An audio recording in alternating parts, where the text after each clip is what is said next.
Criminal Justice, Mainstream and Cross Currents, Chapter 7, Issues in Policing. This is a narrated version of this PowerPoint presentation. Issues in Policing. Many issues have been at the core of policing for a long time, including, number 1, how can police be further integrated into the community? Number 2, how can we ensure that police organizations recruit and promote minorities and women? Number 3, how can we determine the correct use of force by the police? Number 4, what are the sources and results of police stress? Number 5, how does the danger of corruption affect the police?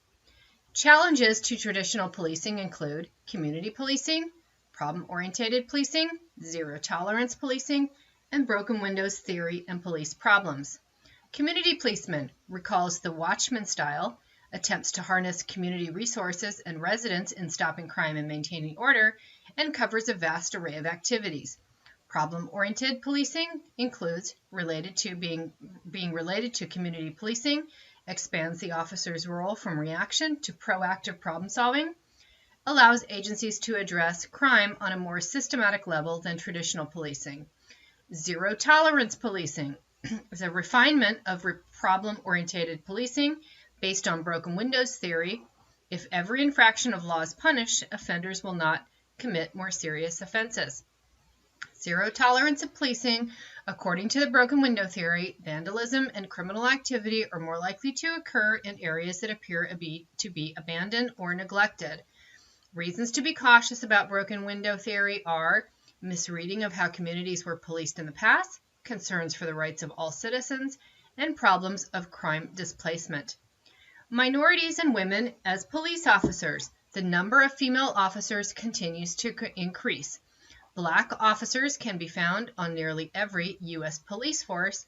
Black officers may experience double marginality.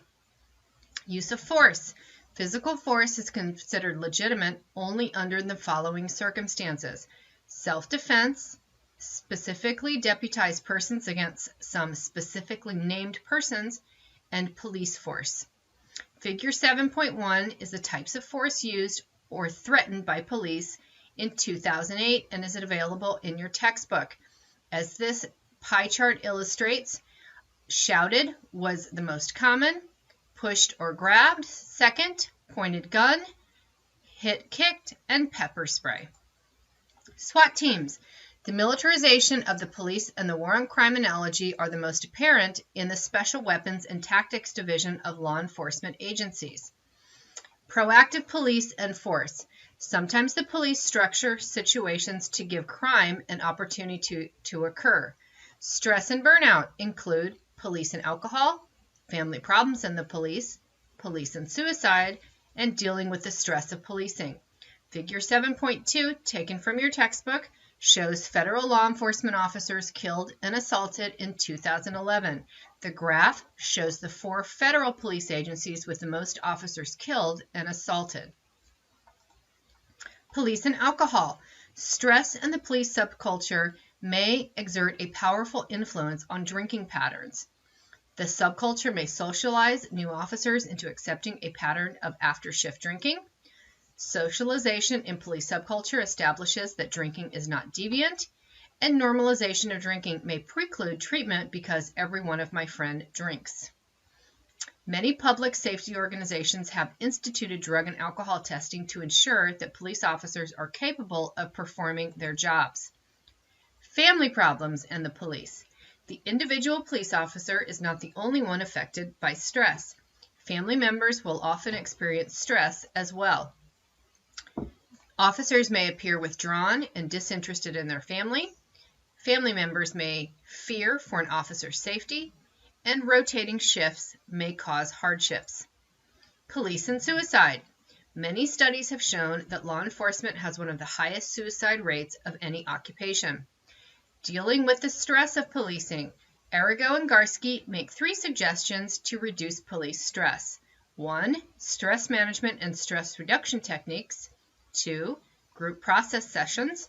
And 3. Police mentoring. Figure 7.3, taken from your textbook, shows officers feloniously killed, and it illustrates the situations in which law enforcement officers were killed in 2011. You can see it includes arrest, ambushes, traffic stops, tactical situation, disturbance calls, and then a category as other. Police subculture and police corruption. Policeman's working personality explains how police officers are drawn into a subculture that emphasizes a different set of values from those of mainstream society. Police subculture and police corruption key elements include symbolic assailant, danger, social isolation, and solidarity. Symbolic assault is police officers are systematically trained and culturally reinforced to consider everyone a potential assailant until they determine that that individual poses no threat. Figure 7.7, taken from your textbook, shows the number of law enforcement officers killed during the commission of felonies from 2002 to 2011. Danger. Although danger in the line of duty and serious physical injury are not frequent, the possibility of confrontation is always there. Social isolation. Police officers may perceive an individual as a symbolic assailant, but the public sees the police officer as a symbolic authority figure. Skolnick said social isolation causes many officers to limit their social interactions. Solidarity. The combination of danger and social isolation creates a sense of solidarity in the police subculture. It becomes us against them mentality. Questions we might have from this chapter: what is community policing? What is problem-oriented policing? And what is the broken windows theory? This concludes this narrated version of this PowerPoint presentation.